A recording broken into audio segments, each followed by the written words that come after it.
नमस्कार दोस्तों, किस्से कहानियाँ में आपका स्वागत है। आज हम सुनेंगे मुंशी प्रेमचंद द्वारा लिखी बाल कहानी शेर और लड़का। बच्चों, शेर तो शायद तुमने ना देखा हो, लेकिन उसका नाम तो सुना ही होगा। शायद उसकी तस्वीर देखी हो और उसका हाल भी पढ़ा हो। शेर अक्सर जंगलों और कछारों में रहता है।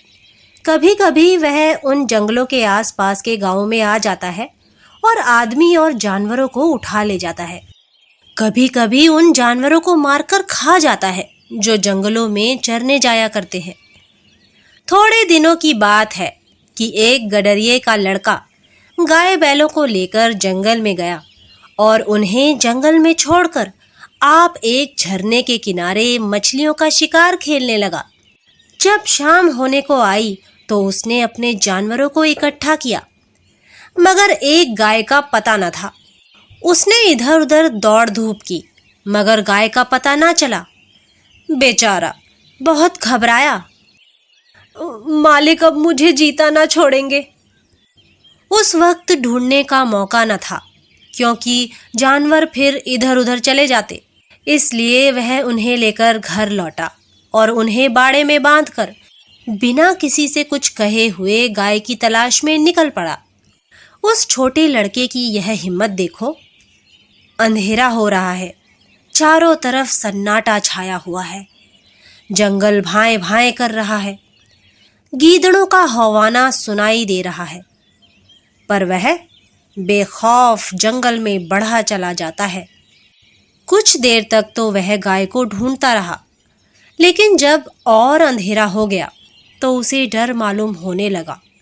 जंगल में अच्छे अच्छे आदमी डर जाते हैं, उस छोटे से बच्चे का कहना ही क्या। मगर जाए कहाँ। जब कुछ ना सूझी तो एक ऊंचे पेड़ पर चढ़ गया और उसी पर रात काटने की ठान ली। उसने पक्का इरादा कर लिया था कि बगैर गाय को लिए घर ना लौटूंगा। दिन भर का थका मांदा तो था, उसे जल्दी नींद आ गई। नींद चारपाई और बिछावन नहीं ढूंढती। अचानक पेड़ इतनी जोर से हिलने लगा कि उसकी नींद खुल गई। वह गिरते गिरते बच गया। सोचने लगा, ये पेड़ कौन हिला रहा है? आंखें मलकर नीचे की तरफ देखा तो उसके रोए खड़े हो गए। एक शेर पेड़ के नीचे खड़ा उसकी तरफ ललचाई हुई आंखों से ताक रहा था। उसकी जान सूख गई। वह दोनों हाथों से डाल से चिमट गया। नींद भाग गई। कई घंटे गुजर गए, पर शेर वहां से जरा भी न हिला। वह बार बार गुर्राता और उछल उछल कर लड़के को पकड़ने की कोशिश करता। कभी कभी तो वह इतने नजदीक आ जाता कि लड़का जोर से चिल्ला उठता। रात ज्यों त्यों करके कटी। सबेरा हुआ। लड़के को कुछ भरोसा हुआ कि शायद शेर उसे छोड़कर चला जाए, मगर शेर ने हिलने का नाम तक न लिया। सारे दिन वह उसी पेड़ के नीचे बैठा रहा। शिकार सामने देखकर वह कहाँ जाता। पेड़ पर बैठे बैठे लड़के की देह अकड़ गई थी। भूख के मारे बुरा हाल था, मगर शेर था कि वहां से जौ भर भी ना हटता था। उस जगह से थोड़ी दूर पर एक छोटा सा झरना था। शेर कभी कभी उस तरफ ताकने लगता था। लड़के ने सोचा कि शेर प्यासा है। उसे कुछ आस बंधी कि ज्यों ही वह पानी पीने जाएगा, मैं भी यहां से खिसक चलूंगा। आखिर शेर उधर चला। लड़का पेड़ पर से उतरने की फिक्र कर ही रहा था कि शेर पानी पीकर लौट आया। शायद उसने भी लड़के का मतलब समझ लिया था।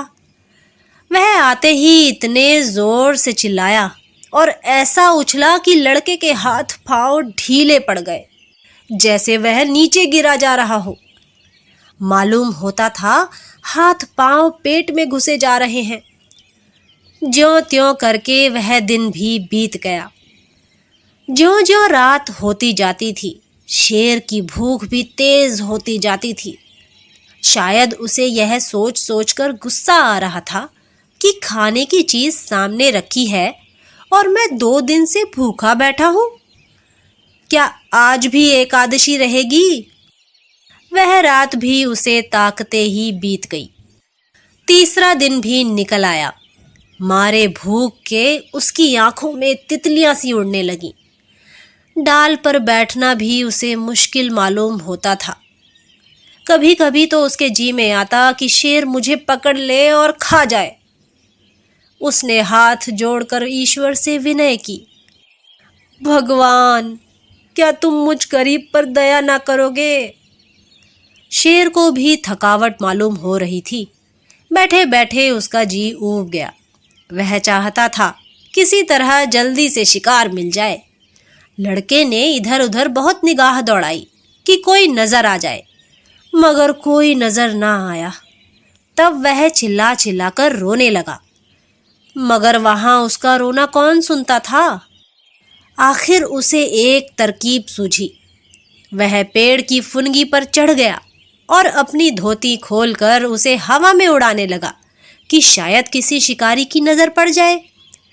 एकाएक वह खुशी से उछल पड़ा। उसकी सारी भूख, सारी कमजोरी गायब हो गई। कई आदमी झरने के पास खड़े उस उड़ती हुई झंडी को देख रहे थे। शायद उन्हें अचंभा हो रहा था कि जंगल के इस पेड़ पर झंडी कहां से आई। लड़के ने उन आदमियों को गिना, 1, 2, 3, 4। जिस पेड़ पर लड़का बैठा था वहां की जमीन कुछ नीची थी। उसे ख्याल आया कि अगर वे लोग मुझे देख भी ले तो उनको यह कैसे मालूम होगा कि इसके नीचे 3 दिन का भूखा शेर बैठा हुआ है। अगर मैं उन्हें होशियार ना कर दूं तो यह दुष्ट किसी न किसी को जरूर चट कर जाएगा। यह सोचकर वह पूरी ताकत से चिल्लाने लगा। उसकी आवाज सुनते ही वे लोग रुक गए और अपनी अपनी बंदूकें संभालकर उसकी तरफ ताकने लगे। लड़के ने चिल्लाकर कहा, होशियार रहो, होशियार रहो, इस पेड़ के नीचे एक शेर बैठा हुआ है। शेर का नाम सुनते ही वे लोग संभल गए। चटपट बंदूकों में गोलियां भरी और चौकन्ने होकर आगे बढ़ने लगे। शेर को क्या खबर कि नीचे क्या हो रहा है। वह तो अपने शिकार की ताक में घात लगाए बैठा था। यकायक पैरों की आहट पाते ही वह चौंक उठा और उन चारों आदमियों को एक टोले की आड़ में देखा। फिर क्या कहना था, उसे मुंह मांगी मुराद मिली। भूख में सब्र कहाँ। वह इतने जोर से गरजा कि सारा जंगल हिल गया और उन आदमियों की तरफ जोर से जस्त मारी, मगर वे लोग पहले ही से तैयार थे। चारों ने एक साथ गोली चलाई। दन दन दन दन आवाज हुई। चिड़ियां पेड़ों से उड़ उड़कर भागने लगीं। लड़के ने नीचे देखा, शेर जमीन पर गिरा पड़ा था। वह एक बार फिर उछला और फिर गिर पड़ा। फिर वह हिला तक नहीं। लड़के की खुशी का क्या पूछना, भूख प्यास का नाम तक न था। चटपट पेड़ से उतरा तो देखा सामने उसका मालिक खड़ा है। वह रोता हुआ उसके पैरों पर गिर पड़ा। मालिक ने उसे उठाकर छाती से लगा लिया और बोला, क्या तू 3 दिन से इसी पेड़ पर था? लड़के ने कहा, हाँ, उतरता कैसे, शेर तो नीचे बैठा हुआ था। मालिक ने बोला, हमने तो समझा था कि किसी शेर ने तुझे मारकर खा लिया।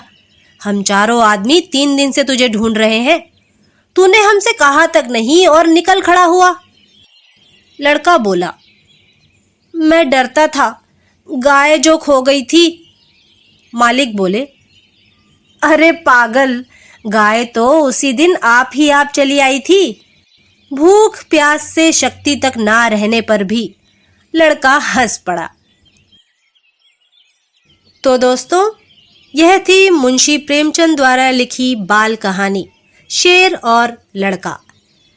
अगली बार फिर एक नई कहानी के साथ आपसे मुलाकात होगी। तब तक के लिए नमस्कार।